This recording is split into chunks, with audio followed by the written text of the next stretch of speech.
Please welcome Professor Liu to deliver his speech on fostering cross-cultural understanding and maintaining peace with Buddhist teachings. Your Excellency, Mr. Athauda, and Minister of Sri Lanka, and Your Excellencies, Mr. and Buddhi Athauda, and Ambassador and Permanent Delegate of Sri Lanka and UNESCO, and President Constantine School, and Speaker John Marks, and esteemed members of the clergy. Your Excellencies, distinguished guests, ladies and gentlemen. I would like to thank you and the UNESCO and the government of the Sri Lanka for organizing this event so that together we may celebrate Vesak Day and commemorate the spirit of the Buddha. The spirit of the Buddha is timeless. We have learned and we will continue to learn so much from these most enlightened of the teachers. Even the great Albert Einstein thought very highly of the Buddhism. He once said, if there is any religion that could cope with the modern scientific needs, it will be Buddhism.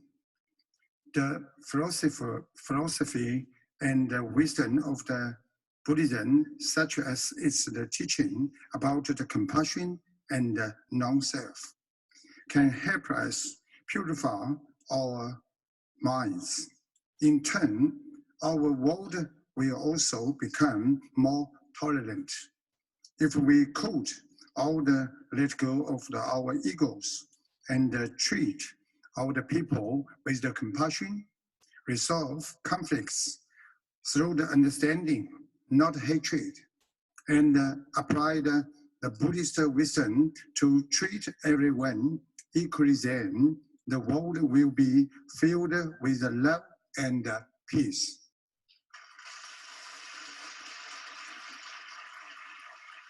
In the 21st century, mental well-being has become a hot and a topic lot around the world today, and you will know that too great and the pursuit of the material possession has for too long had an impact on our mental health.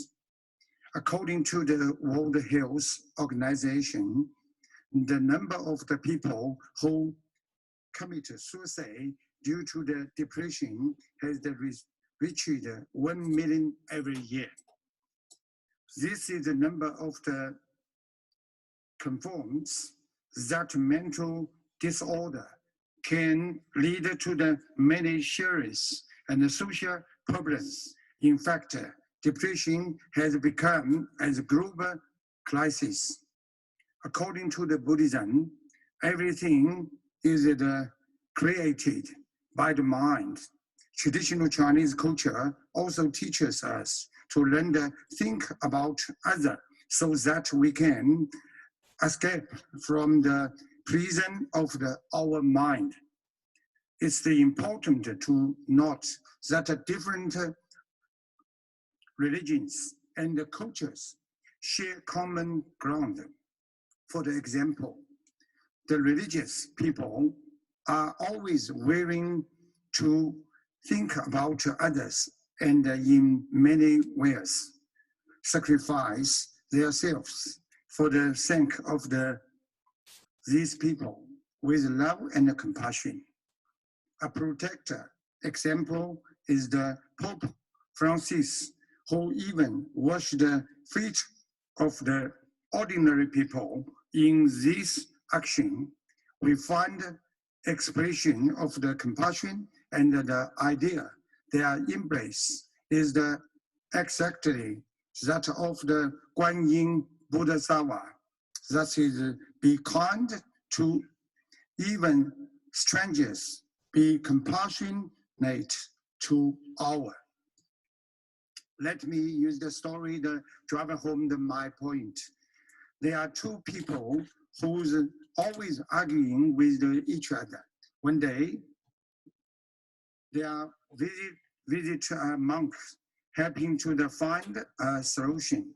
The monk pointed to the shadow, and he tried to use different methods to remove the shadow, such as banning it with fuel and flooding it with the water, covering it with the mud, and even using a fan to blow it away.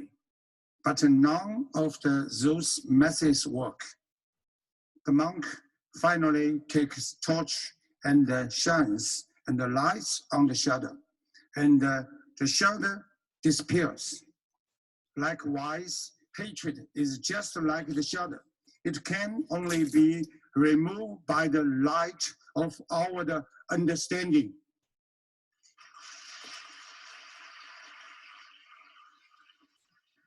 As the Nelson Mandela once said, the best way to say the goodbye to the hatred is to forgive. Mr. Mandela suffered greatly during his 27 years in the prison. But when sworn in as the president of South Africa in 1994, he invited 3 of his and the former prison guards to attend the ceremony. This surprised everyone, but Mr. Mandela explains, as I walked out the door towards the gate that would lead to my freedom, I knew if I didn't leave my bitterness and hatred behind, I would still be in the prison. Buddhists love and promote peace.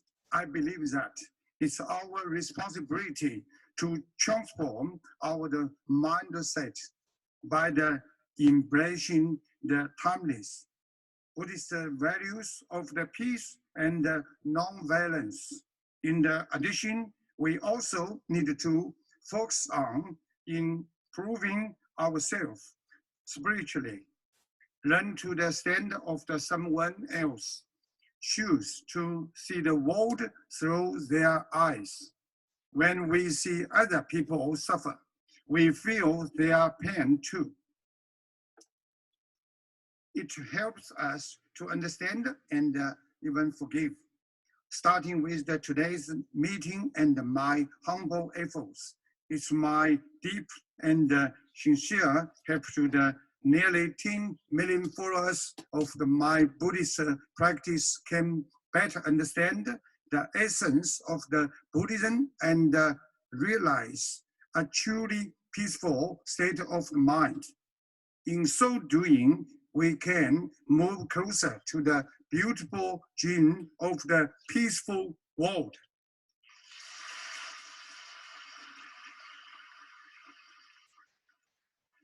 Once again, thank you to the organized and distinguished guests in the audience. Thank you very much.